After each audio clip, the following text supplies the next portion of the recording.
قاضی صاحب، Donald Trump کی victory, Donald Trump کا امریکہ کیسا ہوگا؟ اور بالخصوص جو محاذ ڈیموکریٹس کی گورنمنٹ نے کھول رکھے تھے، بہت بڑا کرٹیسزم ہے اکنامک پالیسیز پہ، غزہ کے معاملے پہ، یوکرین جنگ پہ ڈونلڈ ٹرمپ نے اعلان کیا وہ جنگیں ختم کریں گے، جنگیں پھیلائیں گے نہیں۔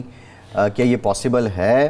اور آپ کیا سمجھتے ہیں کہ ٹرمپ کی اپروچ کتنی مختلف ہوگی؟ ویسے بہت بڑی جیت ہے ڈونلڈ ٹرمپ کی۔ بہت کم لوگ ایکسپیکٹ کرتے کہ یہ جیت جائیں گے، کیونکہ جس انداز میں یہ پچھلی دفعہ ہارے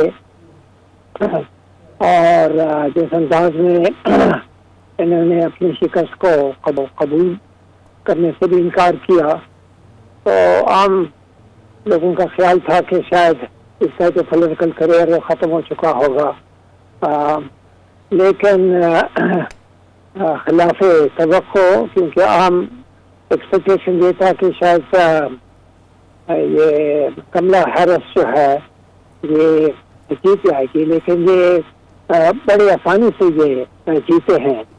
اب اس کا اثر کیا ہوگا دنیا پہ یہ تو ابھی ہم دیکھیں گے۔ انہوں نے یہ جیت ان کی مکمل ہے، پاپولر ووٹ سے بھی جیتے ہیں، الیکٹرل ووٹ سے بھی جیتے ہیں، دونوں ہاؤسز جو ہیں وہ اس کے اختیار میں ہے ابھی، ہاؤس آف ریپرزینٹیٹیوز اور سینٹ دونوں، تو یہ آل پاورفل ہو گیا ہے، اس میں کوئی شک نہیں ہے۔ اور میں سمجھتا ہوں کہ یوکرین کے حوالے سے تو ہو سکتا ہے کہ یہ وہاں کچھ امن لانے کی کوشش کریں گے، کیونکہ یہ پوتن کے اچھے دوست رہے ہیں، اور یہ ہمیشہ یہ جو ہے یوکرین کی جنگ کے خلاف تھے۔ ایک بات میں ضرور کہوں گا کہ یہ ہمارے جو عمران خان ہیں ان کی مداح ہیں، اور ہو سکتا ہے کہ وہ ان کے لیے کچھ، ان کی رہائی کے لیے شاید یہ کچھ کوشش کریں، یہ عین ممکن ہے۔ باقی تو یہ ہندوستان کا دوست ہے، اور پاکستان کے جب یہ تھے پریزیڈنٹ تھے، یہ پاکستان کے دوست بالکل نہیں تھے، لیکن عمران کے لیے یہ کافی وہ ہے، ایڈمائر کرتے ہیں عمران کو، کیونکہ عمران ایک وہ شخص ہے کہ بالکل ان سے مریض نہیں تھے۔ اس کا پھر اثر ان کی بہت پڑا، کیونکہ عام شخص لوگ اس کے سامنے جاتے تھے۔ عمران بالکل قاضی صاحب، آپ نے فرمایا کہ انڈیا کے حق میں تھے، لیکن جب ہمارے وزیر اعظم وہاں گئے اور ملاقات ہوئی تو پریزیڈنٹ ٹرمپ نے یہ کہا کہ میں پاکستان اور ہندوستان کے درمیان مسئلہ کشمیر پر ثالثی کرا سکتا ہوں۔ بعد میں حالات تبدیل ہو گئے، ان کی حکومت ختم ہو گئی، تو کیا اب بھی وہ ایسی کوئی پیشکش پاکستان کو کر سکتے ہیں؟ ایسے حالات ہیں؟ وہ جو دماغ میں آ جاتے تھے وہ بچ جاتے تھے۔ یہ تو عمران کہتے ہوئے بھی انہوں نے کہا کہ میں ثالثی بننے کی میں کے لیے تیار ہوں، لیکن جب مودی وہاں گیا تو اس نے کوئی ثالثی کی بات کی۔ جی اچھا، مودی کے سامنے بات نہیں کی، اس کے سامنے بات کی؟ بالکل نہیں کیا۔ یہ وہ عمران سے کافی وہ امپریس تھے، اس لیے عمران کو خوش کرنے کے لیے انہوں نے کہا تھا کہ جو آپ کہتے ہیں مجھ سے کہ میں آپ کو ایڈمائر کرتا ہوں اور آپ اچھے شخص لگتے ہیں، اور وہ آپ بے باک شخص ہیں، اور مجھے ایسے شخص پسند ہے، اور آپ کے لیے میں ثالثی کا کام کرنے سے تیار ہوں۔ تو عمران نے کہا جو آپ بہتر سمجھتے ہیں وہ آپ کریں، کیونکہ پاکستان کا موقف برحق ہے۔ تو اس کے فوراً بعد جب مودی آیا تو یہ بالکل ہی بھول گیا۔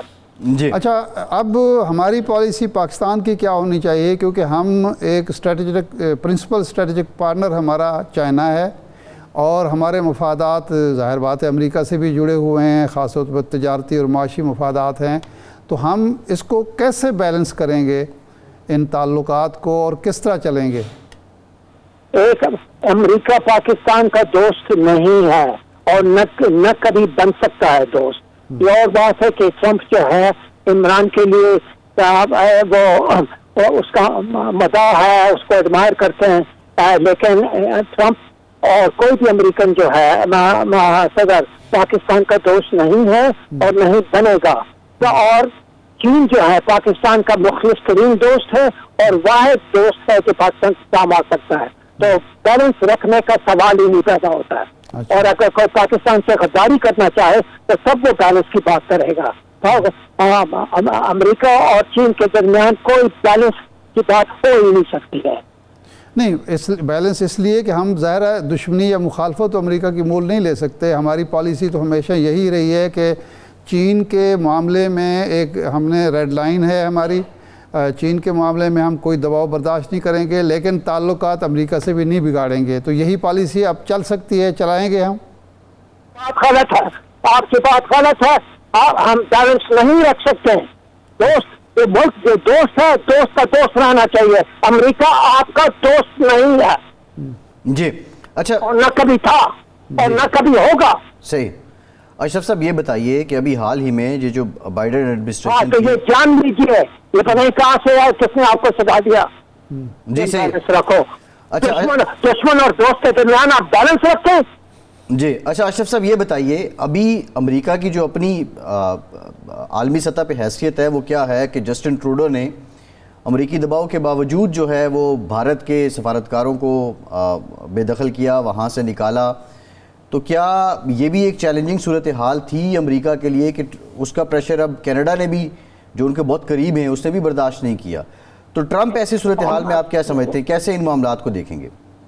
کیونکہ یہ دادا جو ٹروڈو ہے وہ اپنے ملک کا خیال رکھتا ہے، اور امریکہ کو معلوم ہے کہ کینیڈا جو ہے وہ امریکہ سے مرعوب نہیں ہے کہ ہندوستان کے لیے، کہ ہندوستانوں کے لوگوں کو مارے اور وہ جا کے کہ ہاں مارو ہمارے لوگ، کیونکہ آپ نے کہا کہ مارے کوئی بات نہیں ہے.